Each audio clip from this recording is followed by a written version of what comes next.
एक शांत गांव में धर्मपाल अपनी पत्नी सुमित्रा और बेटे अर्जुन के साथ रहता था। वह एक मेहनती किसान था जिसके पास एक छोटा सा खेत था जिससे वे मुश्किल से अपना गुजारा करते थे। हालांकि धर्मपाल के मन में लालच कूट कूट कर भरा था। एक दिन जब वह अपने खेत में खुदाई कर रहा था तो अर्जुन उसके पास आता है और कहता है, बाबा, हमारी फसल बार बार खराब क्यों हो जाती है? पड़ोसी किशन लाल की फसल कितनी हरी भरी होती है, क्या हमारी फसल कभी उनके जैसी नहीं होगी? धर्मपाल ने गहरी सांस ली और बोला, बेटा, मेहनत से जो मिलता है वही सबसे अच्छा होता है। लालच मत कर, जितना अपने हिस्से में है उसी में संतोष रखना। तू देखना, हमें हमारी मेहनत का फल जरूर मिलेगा। अर्जुन थोड़ी मायूसी से कहता है, लेकिन बाबा, अगर हमारी फसल अच्छी नहीं होगी तो हम पूरे साल कैसे चलाएंगे? वैसे भी हमारे घर का खर्चा बहुत ज्यादा है और अब तो पहले की तरह ज्यादा कुछ बचा भी नहीं है। धर्मपाल ने अपने बेटे को समझाया और कहा, भगवान ने मेहनत करने के लिए हाथ दिए हैं, किस्मत का रोना रोने के लिए नहीं। बस कड़ी मेहनत करते रहो। मुझे भगवान पर भरोसा है कि वह हमें ज्यादा दिन उदास नहीं रखेंगे, क्योंकि भगवान के घर में देर होती है, अंधेर नहीं। तो इसके लिए बेटा कभी परेशान होकर हारते नहीं हैं। दोनों बाप बेटे बातें कर ही रहे होते हैं कि तभी वहाँ किशन लाल आ रहा होता है। उसे देखकर धर्मपाल कहता है, भाई किशन लाल, तुम्हारी फसल हर बार इतनी अच्छी कैसे हो जाती है? तुम ऐसा क्या करते हो अपनी फसल में? अरे, मेरी तो कभी अच्छी फसल हो ही नहीं पाती। किशन लाल मुस्कुराते हुए जवाब देता है, मेहनत के साथ साथ थोड़ा दिमाग भी लगाना पड़ता है धर्मपाल। मैं हर बार अच्छी खाद और अच्छे बीज बोता हूँ, इसी कारण मेरी फसल बहुत अच्छी तैयार हो जाती है।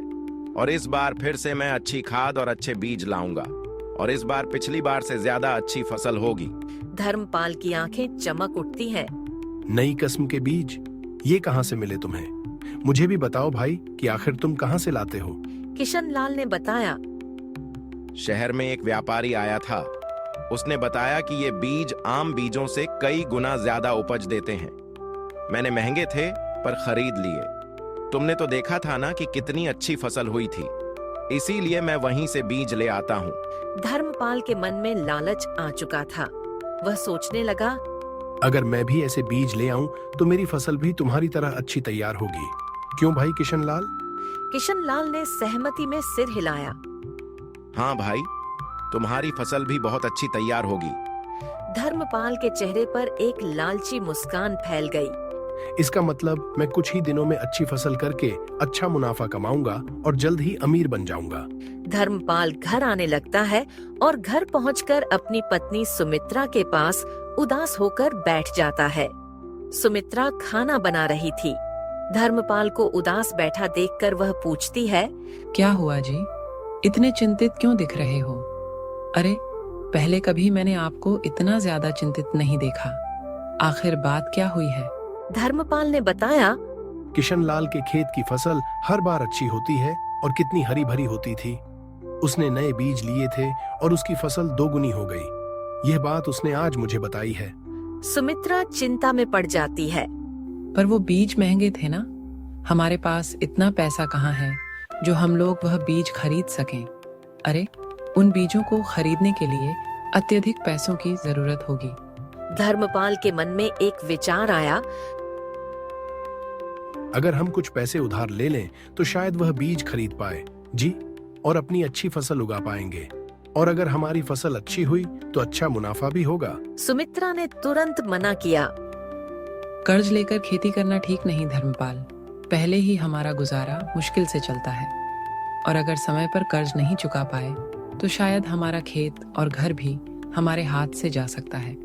और इन सब से बचने के लिए मुझे एक ही रास्ता दिखाई दे रहा है और वह है कि हम कर्ज न लें। धर्मपाल ने कहा, तुम हमेशा डरती क्यों हो? अगर फसल अच्छी हुई तो कर्ज अपने आप उतर जाएगा।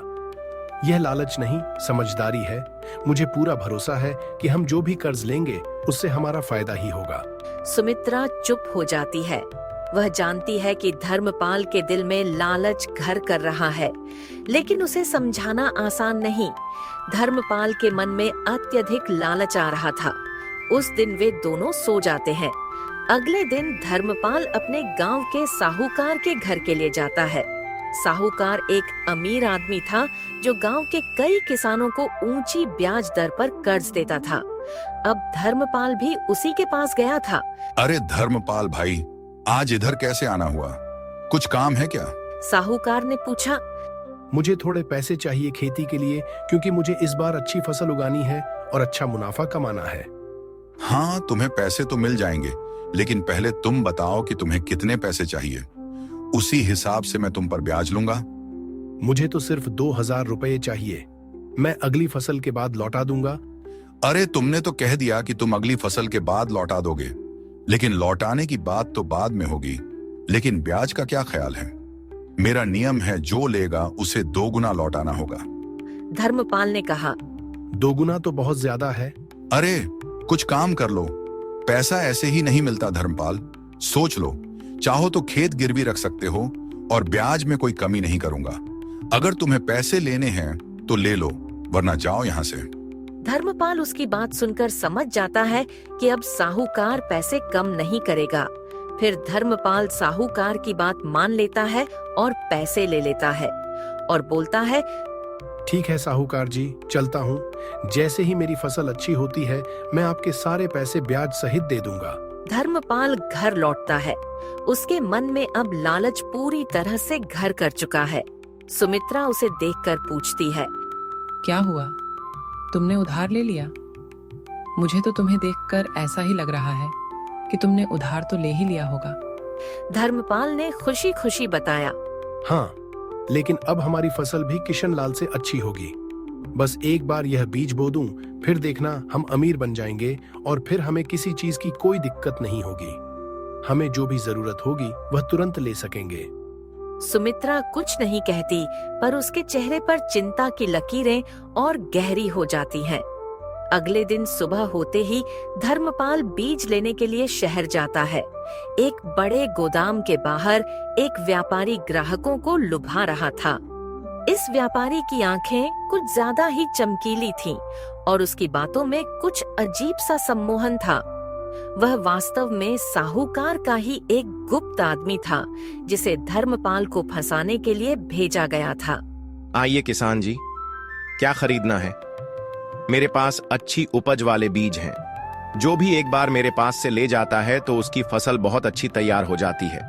धर्मपाल सीधे व्यापारी के पास गया। मुझे वही बीज चाहिए जो ज्यादा फसल दें और उनमें मेहनत भी कम करनी पड़े, लेकिन कम समय में ही ज्यादा फसल दें।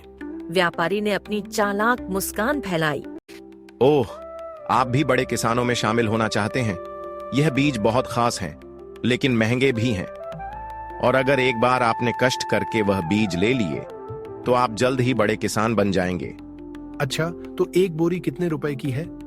आप मुझे पहले यह बात बताइए, फिर मैं आपसे बीज लूंगा। एक बोरी 2000 रुपये की, लेकिन फसल बहुत अच्छी तैयार होगी। आप एक बार लेकर तो देखो। व्यापारी ने ऐसे कहा जैसे वह धर्मपाल पर एहसान कर रहा हो। धर्मपाल सोच में पड़ गया। महंगे तो बहुत ज्यादा हैं, लेकिन एक बार मैं अपनी किस्मत आजमा कर देखता हूँ। जो बीज 3 गुना फसल दे, उसकी कीमत भी 3 गुना ही होगी ना। व्यापारी ने हामी भरी। और तुम्हारी यह बात भी सही है कि आगे तुम्हारी किस्मत तुम्हारा जैसा साथ देगी, वैसे ही तुम्हारी फसल होगी। फिर धर्मपाल उस व्यापारी की बात मानकर एक बोरी खरीद लेता है और घर में लाकर रखता है। उसे नहीं पता था कि यह बीज नकली थे और साहूकार ने अपनी योजना के तहत उसे ये खराब बीज दिलवाए थे, ताकि धर्मपाल कर्ज में फंस जाए और उसका खेत हड़प सके।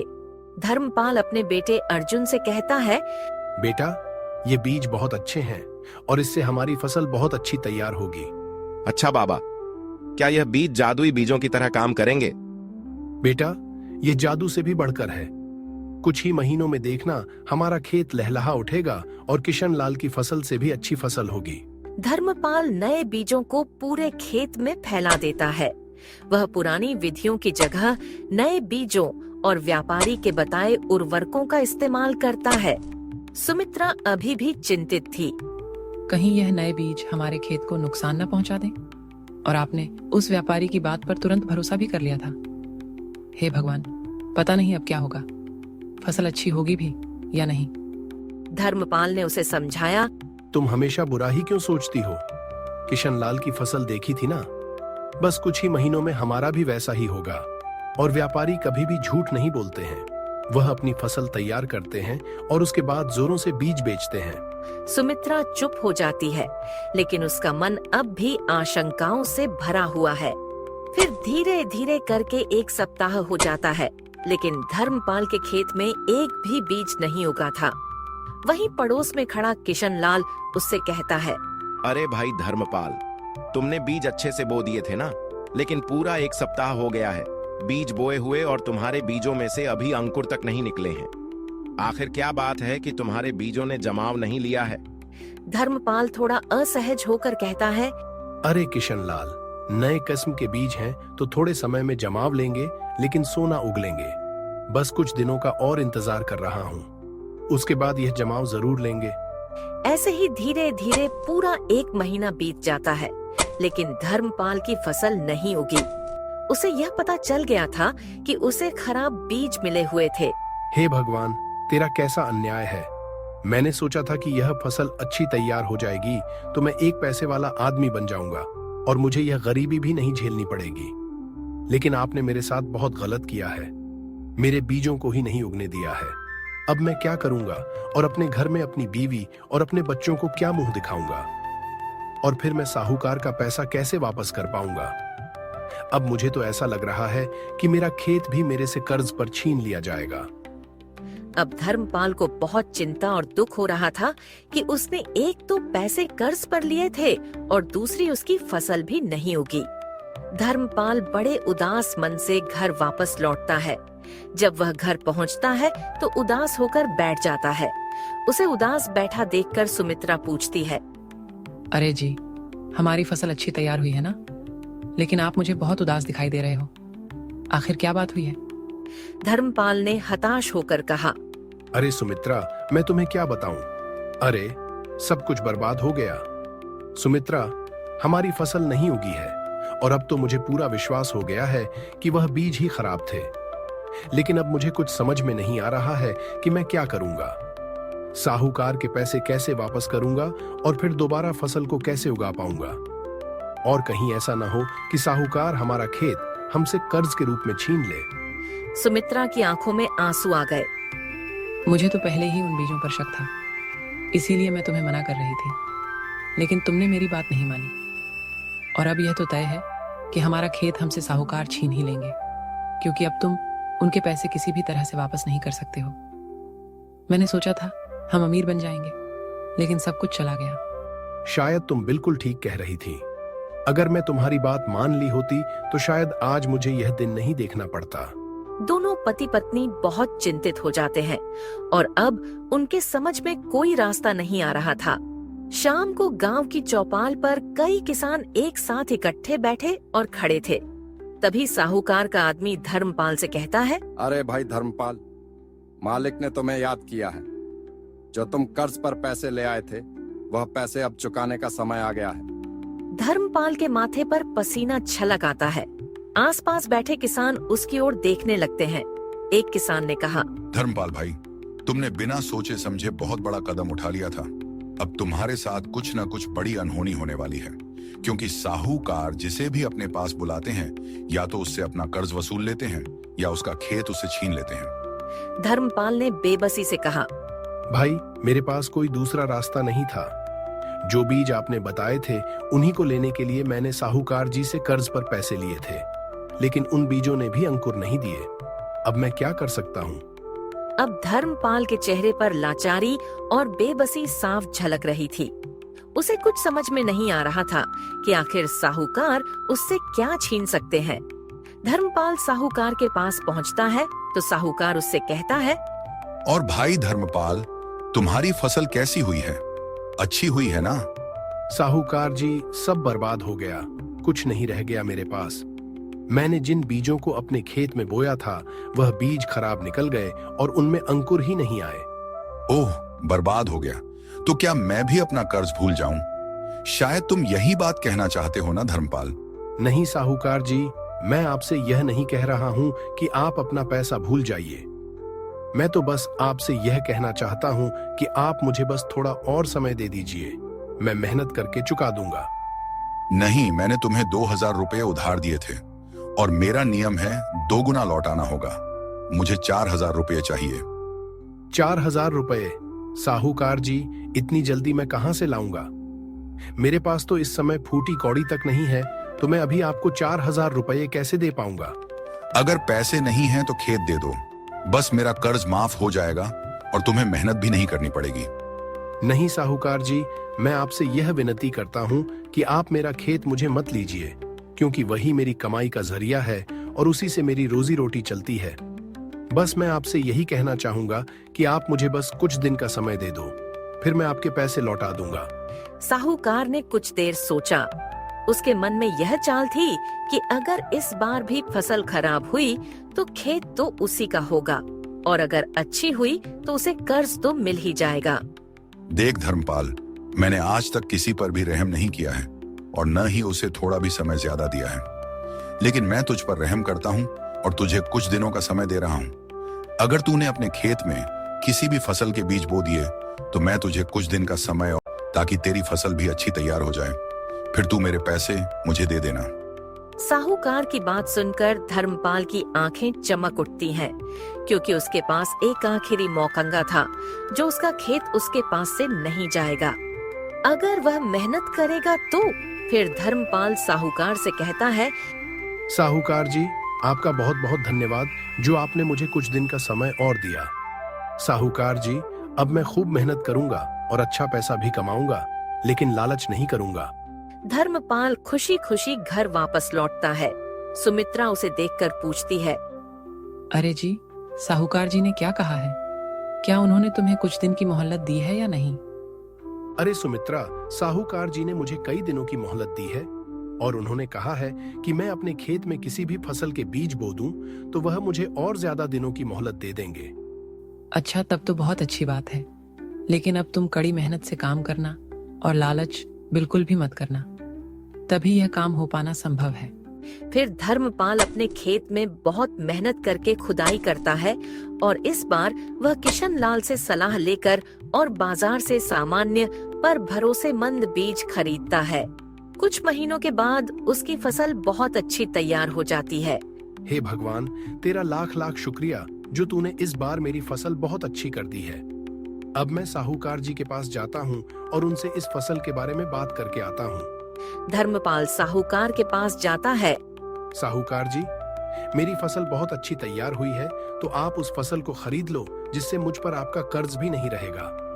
ठीक है धर्मपाल, तुम्हारी सारी फसल के मैं तुम्हें 4000 रुपए दूंगा, लेकिन वह मेरे ब्याज सहित कर्ज के ही हो जाएंगे और तुम अगली बार अपनी फसल पैदा करना तो उसे बेचकर तुम पैसे ले जाना।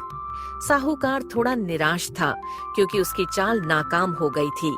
इस तरह धर्मपाल ने अपने लालच के बुरे फल को भोगा, लेकिन अंततः कड़ी मेहनत और सही मार्ग पर चलकर उसने अपना कर्ज चुका दिया। उसे यह भी समझ आ गया कि सच्चा धन लालच में नहीं, बल्कि ईमानदारी और परिश्रम में है।